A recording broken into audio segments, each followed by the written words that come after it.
At times, life seems like an unending cycle of events that cannot be broken even with the purest intentions and desires.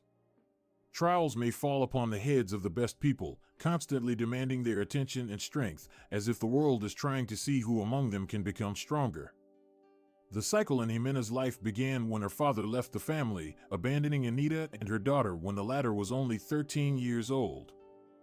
Jimena vividly remembered that fateful day when she woke up to the sound of shouting from the next room, an argument between her father and mother. The girl didn't leave her room to find out what was happening, but from the snippets she heard through the door, she learned that her father had found another woman and was now insulting Anita with every curse he knew. When the shouting finally stopped and the front door slammed shut, Jimena cautiously came out and found her mother crying on the hallway floor. She was inconsolable. Jimena immediately understood what had happened and that she would most likely never see her father again.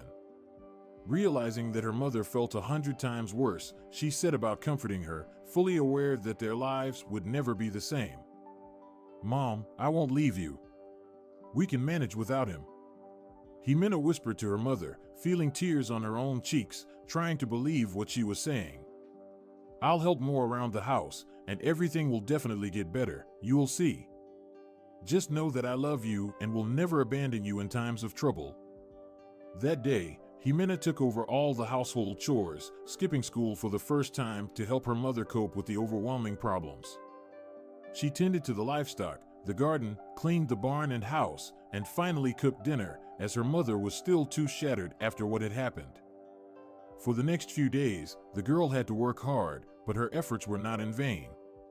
Her mother finally saw the zeal with which her daughter was willing to drop everything to help her and pulled herself together, returning to her usual work. Joining Jimena in the garden, she began to convince herself that even without a husband, they could do everything within their power to move forward. And looking at her daughter, Anita decided not to give up and to improve their life together, no matter what the future held. Everything would have been much better if they lived in the city, but unfortunately, they were from a small, humble village. And although this life had its advantages, living in such a place without a man's help was difficult, for both mother and daughter had to take on the responsibilities that the man who ran off to his mistress in the city used to handle.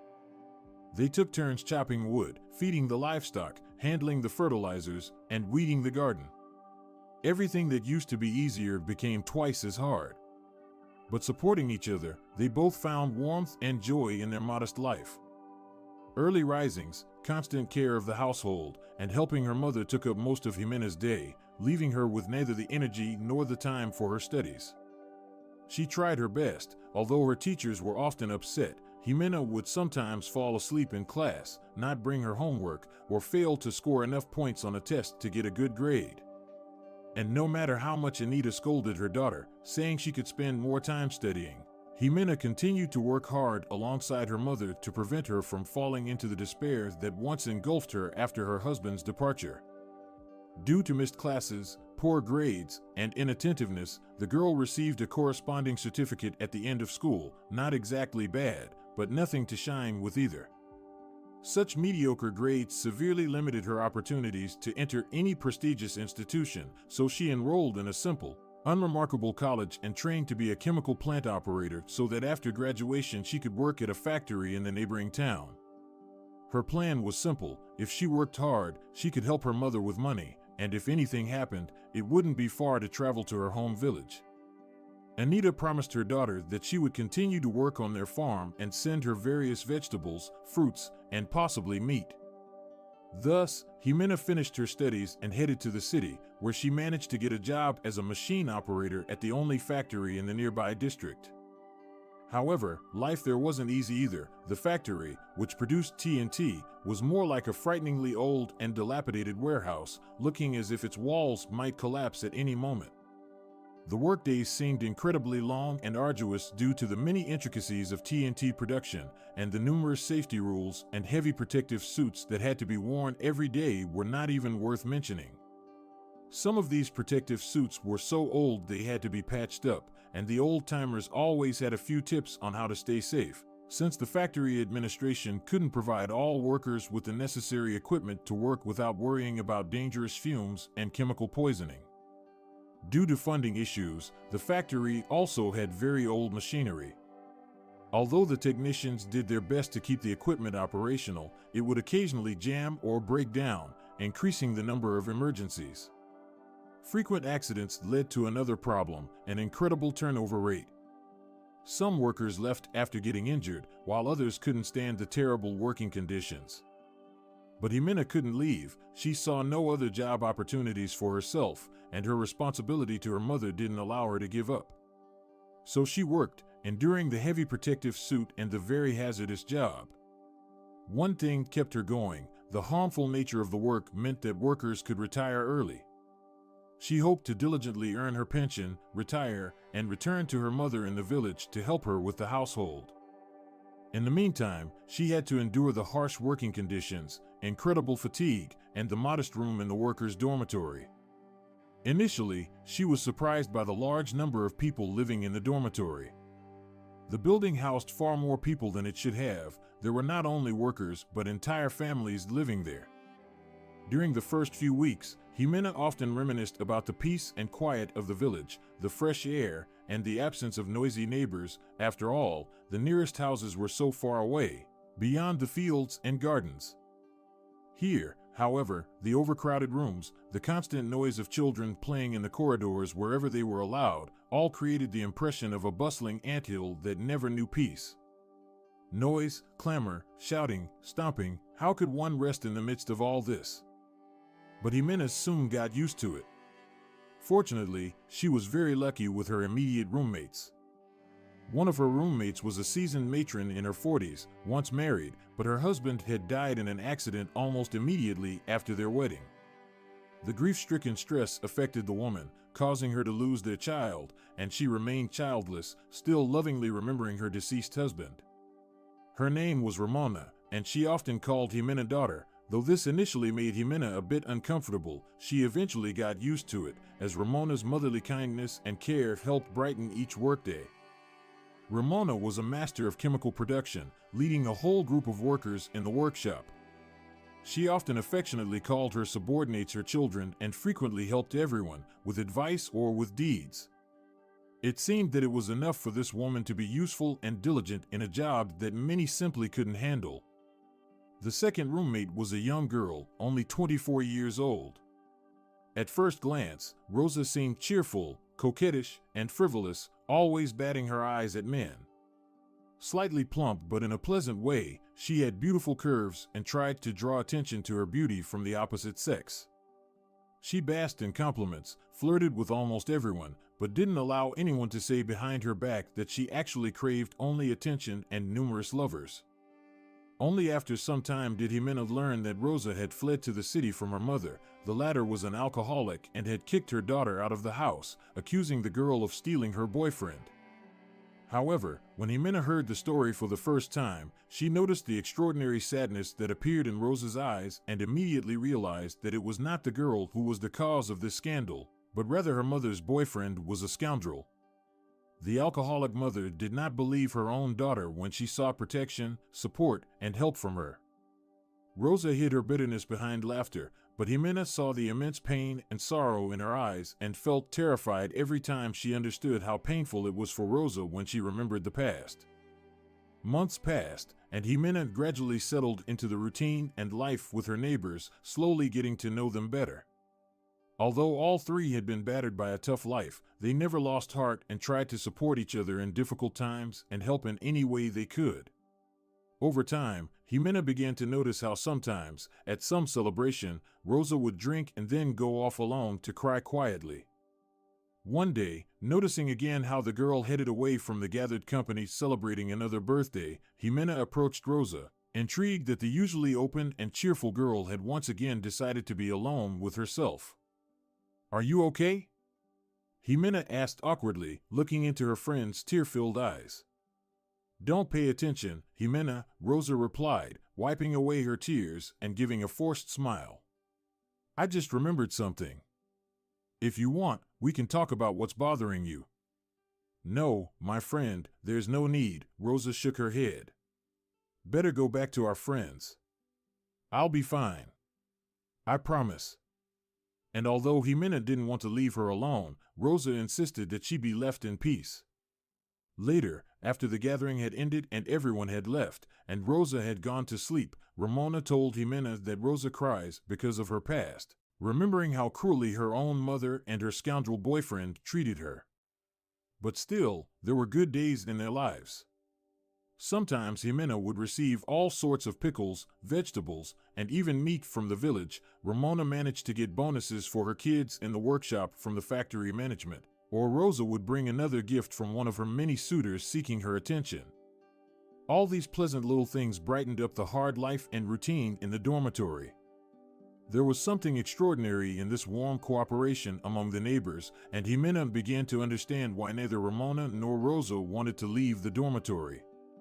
Yes, undoubtedly, having their own apartment had its advantages, but there was also something in this life where there was more than just simple coexistence between neighbors. There was something romantic about everyone being ready to help at any moment, and it seemed that living next to co-workers strengthened the friendship and cooperation between different workshops.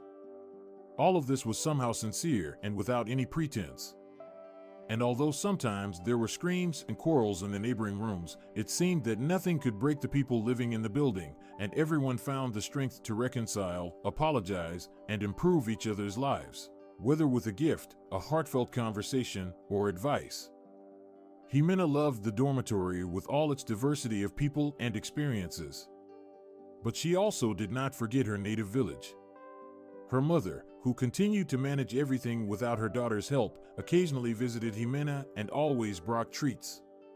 Whether vegetables and fruits, pickles, or jam that the woman made herself, all this reminded Jimena of home, giving her memories of how they worked together on the farm and jointly pickled vegetables or made various jams.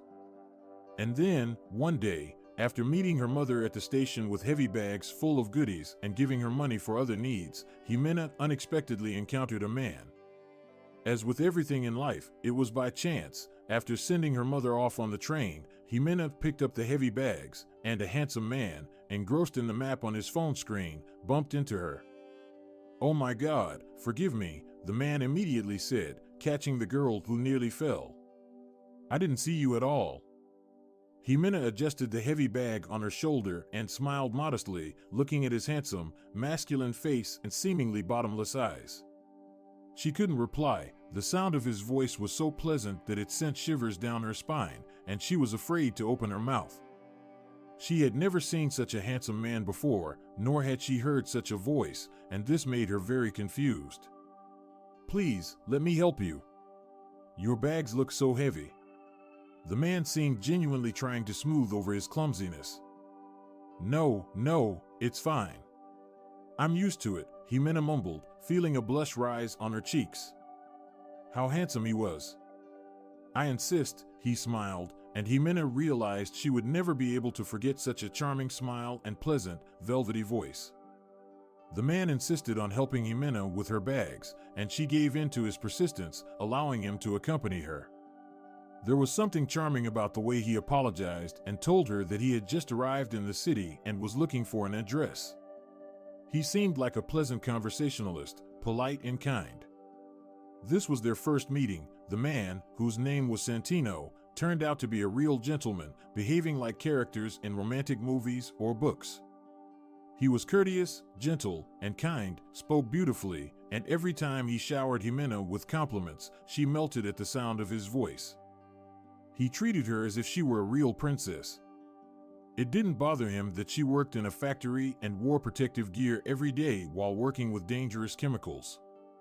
He didn't care that she lived in a dormitory and was originally from a small village. On the contrary, he seemed genuinely fascinated by her beauty and her stories about working at the factory. The incidents that periodically occurred there almost delighted him. But her roommates were not so carefree and trusting. Ramona silently observed how Jimena and Santino's romance developed, while Rosa couldn't hold back her warnings. "Be careful, Jimena," Rosa would say when her friend returned from another date. "Your Santino may be sweet, but he could deceive you." "Oh, Rosa. He's such a darling. He listens to my stories about work as if he's never heard anything more interesting." Jimena replied with a smile. That may be, but you have to understand that men are often attracted to a beautiful flower. And you are a beauty, no doubt about it. Just be careful with men, okay? And although Ximena brushed off her friend's words at that time, over time, Rosa turned out to be right. Her words were almost prophetic. Their relationship developed rapidly. At first, Santino was attentive and romantic. He showered Ximena with compliments, arranged surprises, gave her flowers, and took her to the best restaurants in the city. Ximena felt on top of the world and believed she had found the one she would spend her whole life with. However, over time, the relationship began to change. Unnoticed by herself, Ximena began to see that Santino had stopped showing the same care. Instead of warm hugs and heartfelt conversations, he increasingly spent time on his phone and preferred to be with friends rather than with her. His attention became fleeting and superficial, and the romantic gestures vanished like morning mist. Ximena tried not to give it much thought. She excused Santino by telling herself that he had a lot of work and worries, that these were temporary difficulties. But with each passing day, it became harder for her to ignore what was happening. Santino began to treat her not as a loved girlfriend, but as a secondary character to pass the evening with. He no longer cared about her wishes and feelings. Santino didn't ask how her day went, nor was he interested in her concerns and dreams. He simply used her company because it was convenient for him. Ximena tried to talk to Santino, to explain what was troubling her. But every time, he brushed her off, promising that everything would get better, that they just needed to wait a little longer. She waited, hoping that he would change, that the Santino who had been there at the beginning of their relationship would return. But nothing changed. He had won her attention and affection, and now he was just taking advantage of her presence, giving nothing in return. Ximena dreamed that someday everything would get better, that Santino would propose to her, and they could get married and start a family with a few children who, without a doubt, would be as beautiful as Santino. However, the man turned out to be nothing like the romantic portrait Ximena had painted of him in her mind. As it turned out, Santino was just using Ximena's beauty and trust. And as soon as she got pregnant and told him the news, which she thought was wonderful, he immediately changed his expression and left silently. Ximena never saw him again and couldn't reach him. The scoundrel had run away like the coward he was, leaving pregnant Ximena alone with her problems. The girl mourned for a long time, shedding tears, not so much because she loved Santino, but because she had trusted his sweet words and charming smile. But Ramona and Rosa supported and comforted her as best they could. They strictly forbade her from considering an abortion and promised Ximena that they would help her with everything. "We won't fail," Ramona declared with maternal authority. "We'll take turns looking after the baby, caring for him, and if needed, we'll buy everything necessary." "Don't worry, sister," Rosa echoed the matron. "We will never abandon you. You'll see, everything will get better." Ximena listened to her friends and calmed down a bit, realizing that making a radical decision because of some scoundrel would be unfair to the little life growing inside her. Ramona took Ximena's hands in hers and honestly told the girl about how she lost her own child. For the first time, she shared what she felt when she found out that her body, due to stress and her husband's death, couldn't handle the strain, and how the doctors had to clean out what was supposed to be her child, whom she already loved. "That's how it is, dear," Ramona concluded, nodding. "So don't think about getting rid of the child. There are 3 of us, and only 1 child. Why wouldn't we manage? I'm used to looking after you all in the workshop like little children. 1 more won't scare me. Believe me, you can raise a child without any men."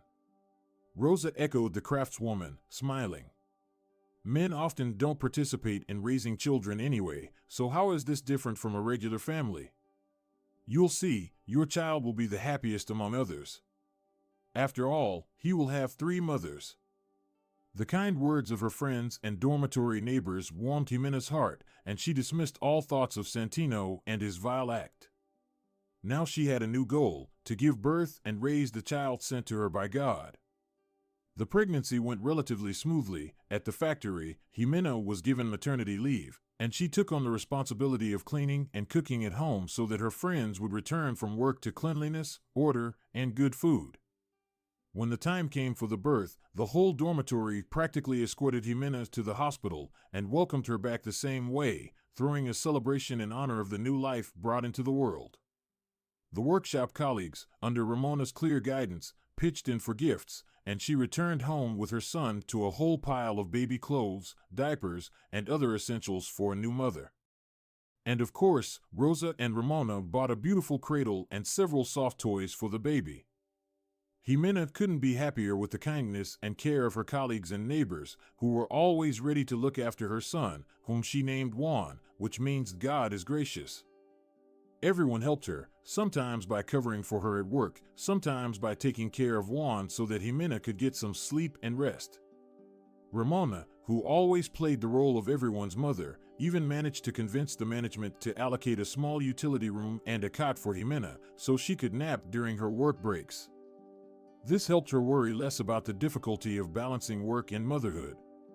At first, Jimena thought about taking Juan to her mother, but she quickly realized that her elderly mother, who managed the household, wouldn't be able to give her grandson the necessary attention. She was struggling on her own as it was. But the close-knit family Jimena had found among her dormitory neighbors quickly convinced her otherwise. Within these walls, she always had someone to rely on, someone who could look after her son without asking for anything in return. Years passed, and Juan grew into a smart and active boy who caused no problems for anyone. He was kind and honest, always trying to help with the little ones in the dormitory, and seemed nothing like his runaway father. The entire dormitory sent him off to first grade along with several of his friends who were his age. The close-knit group supported each other in everything, even with homework and any school supplies they needed, such as notebooks and pens. It seemed that Juan did not suffer from the absence of his father and grew up as a happy and kind child, making his mother very proud. Continuing to work at the factory, Jimena tried not only to support her mother in the village, but also to provide a good life for her son. Although she knew she couldn't give him expensive toys or clothes, the boy was happy even with their picnics in the park or walks with Ramona and Rosa on weekends. But then another misfortune struck Jimena. There was another emergency at the factory, this time caused by a dangerous malfunction of the old equipment.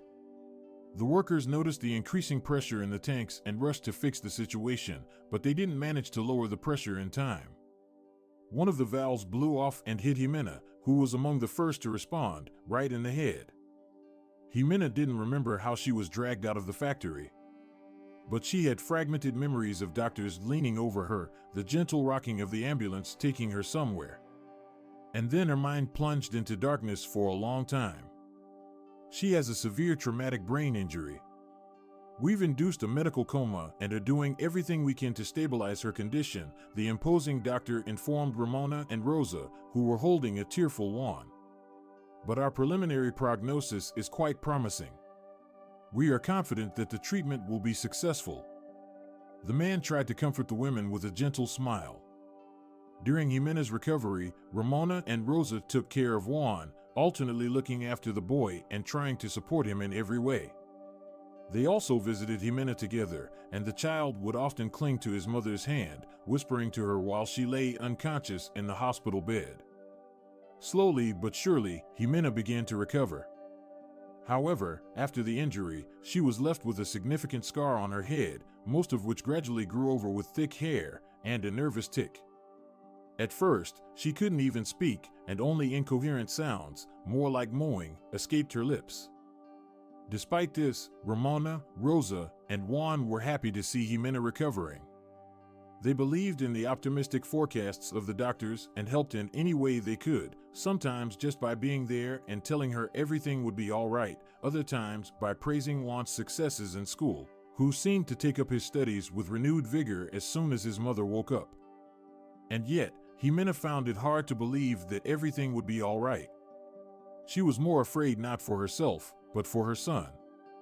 She saw how fearlessly the boy looked at her while she was recovering, but she understood that the scar on her head must have terrified him, and her inability to speak normally with him must have frightened him too.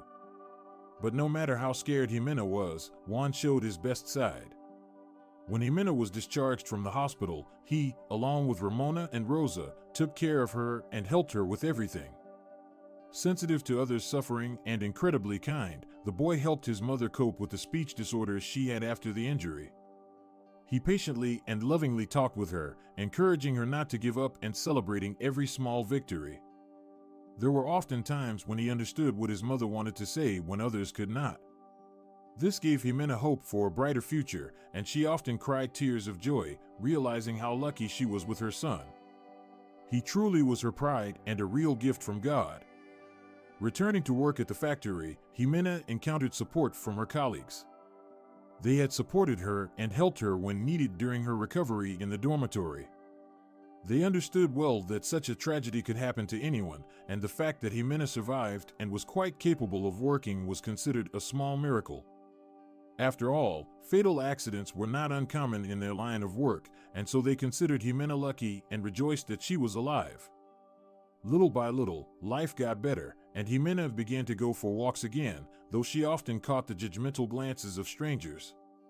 Although neither Ramona, Rosa, nor Juan were afraid of her tick and scar, Jimena was well aware of how uncomfortable it made other people to see her. More than once she had seen mothers clutching their children to them or picking them up and hurrying away from her, and the realization of this fear on the part of others made Jimena feel ashamed and resentful.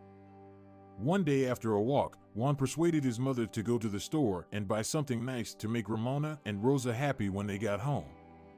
Jimena didn't object, continuing to communicate with her son and answer him, though still not in the same way as before. She still spoke to her son and he understood her.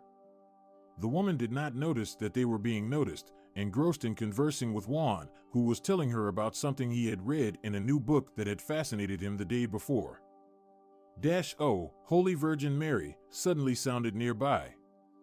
Jimena looked over and saw a woman in her 30s covering the girl's ears. The woman's face was clearly disgusted, and Jimena immediately realized that the stranger's reaction was caused by her presence and speech. "How can you not be ashamed to go out in public?" wailed the stranger. "You are so ugly, and you can't speak at all. You should have stayed at home and not embarrassed yourself. How else the guardianship authorities are not interested in you, because your son would be better off in a normal family, not with such a mom." Jimena lowered her gaze as she listened to this scolding, and the same sadness that she had felt before settled back into her heart. Perhaps, she thought, Juan would be better off in the care of someone else, not a cripple who not only looked awful, but could not even speak after the accident. And the stranger kept on saying, "Shame on you. You scare decent people and children on the street.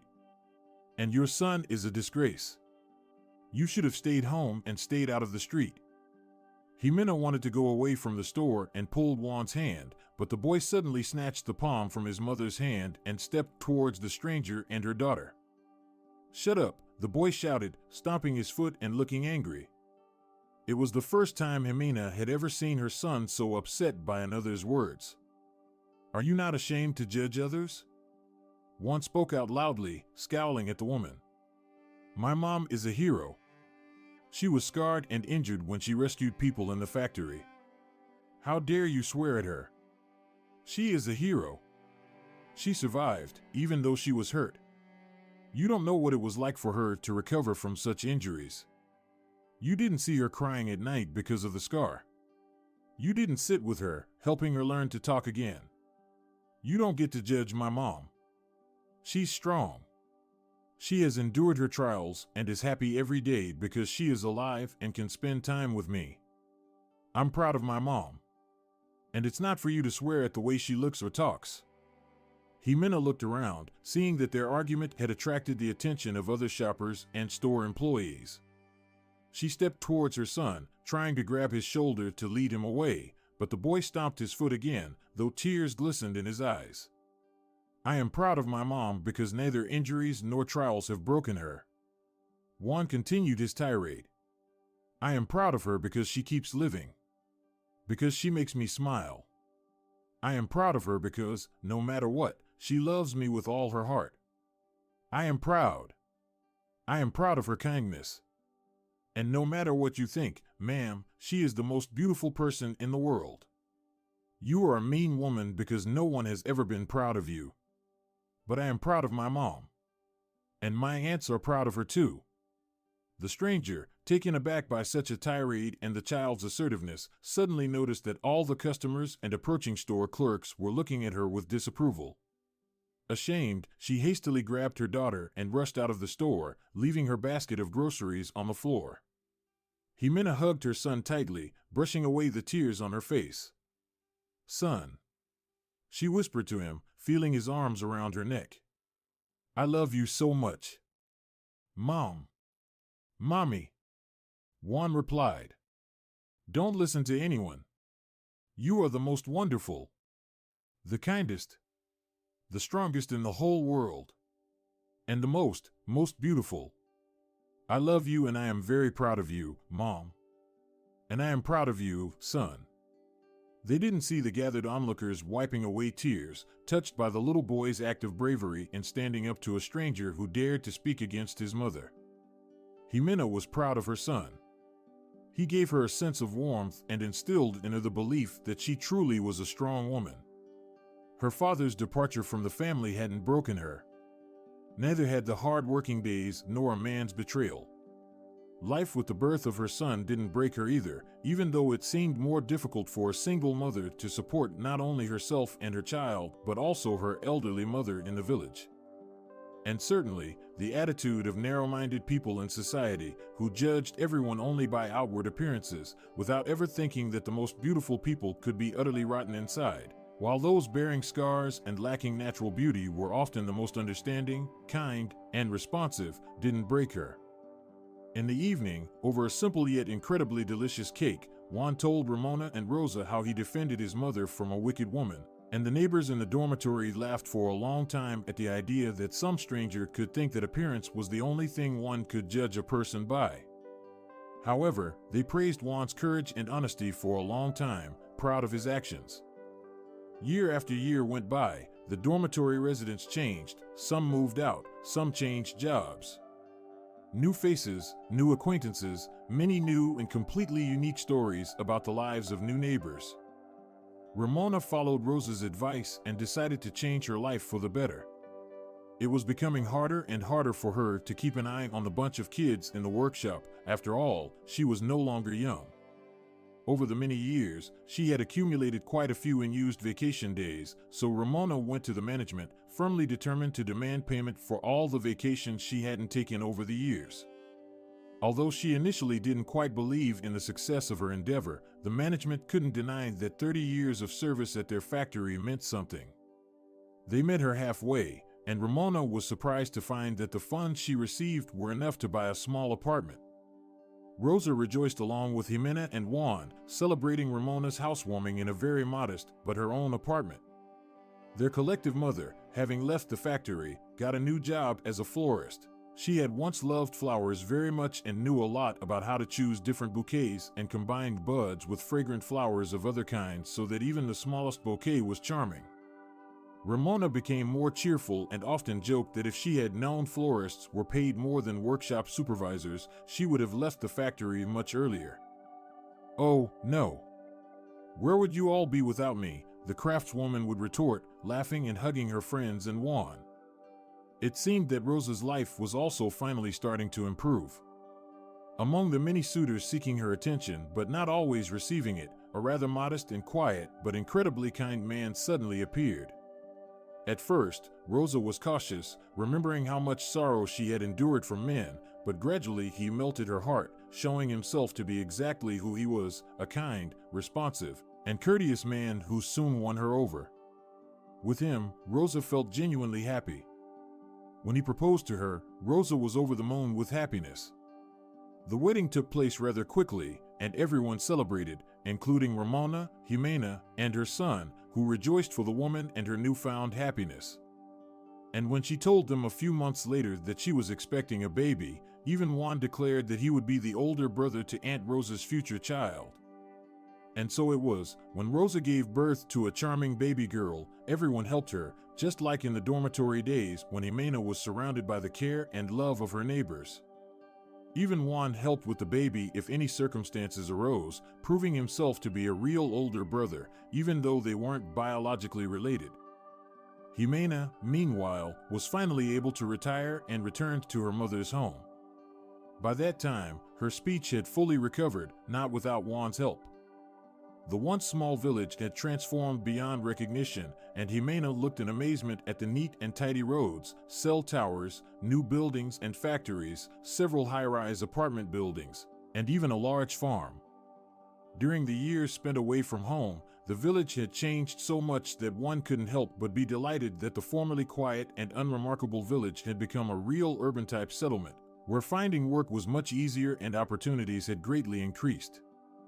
By that time, Jimena's mother had sold the livestock to the owner of the new farm and kept only a garden on her plot, where she grew several varieties of her favorite sweet peppers and luxurious flower beds that delighted not only her but everyone around. No longer did they have to strain their backs in the household or work in hard and dangerous industries, so Jimena and her family lived happily, still meeting with Ramona and Rosa and their families. And Juan? The boy grew up, studied, and tried his best. He didn't want to let his mother and aunts and grandmother down, and so the smart boy grew into a clever young man and one day ran home with very joyful news. "Mom!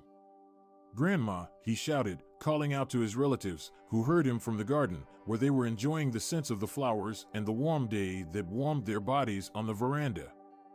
What happened? The women, startled by his cries, jumped up. Juan ran to them, happy, smiling, and couldn't hold back a joyful shout. "I got accepted."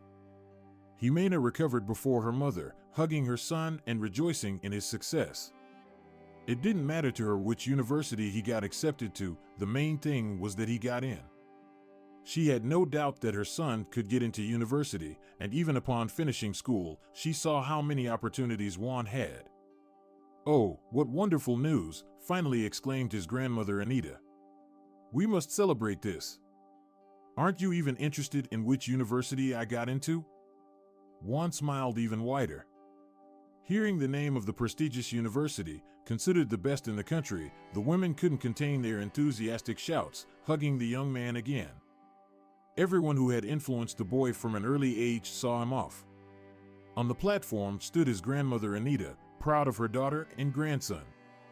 Next to her stood the happily smiling Jimena, grateful to God for sending her such a wonderful son, whom she was immensely proud of. And next to them stood Ramona and Rosa with their grown-up daughter. Hugging all the women tightly, Juan set off towards a bright future, convinced that he could repay them all for their kindness and support. He couldn't have dreamed of a better family.